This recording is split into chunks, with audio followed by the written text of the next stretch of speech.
মুখ্যমন্ত্ৰীৰ মহিলা উদ্যমিতা অভিযান এই আঁচনিটোৰ জৰিয়তে আমি অসমৰ সেলফ হেল্প গ্ৰুপৰ মহিলাসকলৰ বাবে এটা সুন্দৰ আঁচনি আমি প্ৰস্তুত কৰিছিলোঁ। যোৱা 2 মাহত আমি বিভিন্ন সমষ্টিত গৈ এই আঁচনিৰ ধন আমি বিতৰণ কৰিছোঁ। আজি পৰ্যন্ত প্ৰায় 12 লাখ মহিলাই 10,000 টকা পাইছে আৰু প্ৰায় 50টা সমষ্টিত এতিয়ালৈকে আমি এই টকা বিতৰণ কৰিছোঁ। আজি আমি ৰাতিপুৱা হাইলাকান্দি অলপ পিছত ধলাইলৈকে যাম, কালি উদাৰবন, আমাৰ বৰাক ভেলীৰো যিমান সমষ্টি আছে আমি তাতো গৈ এই টকা বিতৰণ কৰিছোঁ আৰু আমাৰ মাসকলে এই টকা লৈ ভাল কামত ব্যৱহাৰ কৰিছে। আপোনালোকে এটা বুজি পাব লাগিব যে এই 10,000 টকা এটা একটা প্রথম কিস্তি। এই স্কিমটা লম্বা চলবে। এই স্কিমটা আমাদের জন্য আরো বহুত কিছু সুবিধা নিয়ে আসবে। আজি আমি অলপ আগতে এটা ভিডিও চাইছো, তাত নরেন্দ্र मोदी ডাঙৰীয়াই কি কৈছে कि हम भारत की 3 करोड़ माताओं को लाखपति दीदी बनाने का गारंटी दिया है। 3 करोड़ पूरा भारत में और हमारा असम में हम लोग प्रयास कर रहा हूं कि कम से कम 40 लाख माता लाखपति दीदी बने। लाखपति दीदी माने कि जुने बছৰত 1 লাখ টকাৰ ব্যৱসায় কৰে আৰু আমাৰ অসমত 4 লাখ সেলফ হেল্প গ্ৰুপ আছে আৰু 4 লাখ সেলফ হেল্প গ্ৰুপত 40 লাখ মহিলা আছে। আমাৰ লক্ষ্য যে এই 40 লাখ মহিলাক আমি লাখপতি দিদি বনাব লাগে।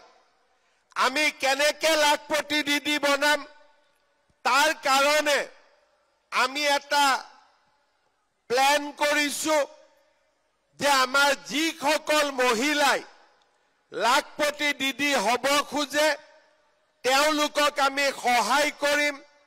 3 বছৰ আমি সহায় কৰিম আৰু লাহে লাহে আমাৰ মহিলাসকল লাখপতি দিদি হ'ব পাৰিব। এই মহিলা উদ্যমিতা অভিযান আমি প্ৰথম কিস্তি 10,000 টকা আজি আমি দিম। এই 10,000 টকা পোৱাৰ পিছত কোনে কোনে মোবাইল ফোন কিনিব হাত দাঙক। কে মোবাইল ফোন কিনবে হাতটা দাঁড়ান।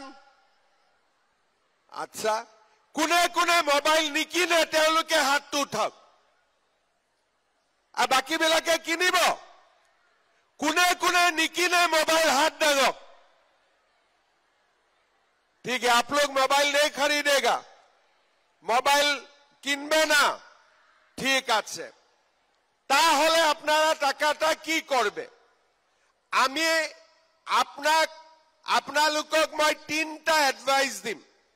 1 নম্বৰ, এই 10,000 টকা লৈ আমি আমাৰ গ্ৰুপত যদি জমা দিও 1 লাখ টকা হব আৰু 1 লাখ টকা হলে আমি গ্ৰুপৰ মানুহখিনিয়ে মহিলাখিনিয়ে লগ লাগি আমি ব্যৱসায় কৰিব পাৰিম বোলে নহয় মই গ্ৰুপত নিদিও যদি মই গ্ৰুপত নিদিও তেতিয়া হলে মই নিজেই কিছু একটা কাজ কৰতে লাগব ব্যবসায় কিছু একটা কৰতে হবে 10,000 টাকায় ঘৰৰ ব্যবসায় গৰু কিনিলো মুৰগি কিনিলো হাঁহৰ বিজনেস কৰিলো ছোট একটা দোকান কৰিলো যি কৰিব লাগিব আমি নিজে এই 10,000 টকাৰ আমি ব্যৱহাৰ কৰিব লাগিব আৰু যদি আমি নিজে কৰিব আমাৰ ভয় লাগে তেতিয়া হলে আমাৰ হাজবেণ্ডৰ যি ব্যৱসায় আছে হাজবেণ্ডৰ ব্যৱসায়টো এই 10,000 টকা আমি ইউজ কৰিব পাৰিম লগাব পাৰিম 6 মাস পিছত আমি আপোনালোকৰ ওচৰত আহিম আৰু আমি ইনকুৱাৰী কৰিম টকাটো গ্ৰুপত দিলে নে টকাটো নিজে কিবা কামত ব্যৱহাৰ কৰিলে নে হাজবেণ্ডৰ লগত ঘৰৰ কামত ব্যৱসায় কৰিলে যদি এই তিনটা কাম কৰিলে তেতিয়া হলে আমি 1 সালৰ ভিতৰত আপোনালোকক আকৌ ইয়াত মিটিঙত মাতি আনিম আৰু নতুনকৈ 25,000 টকা আমি আপোনালোকক দিম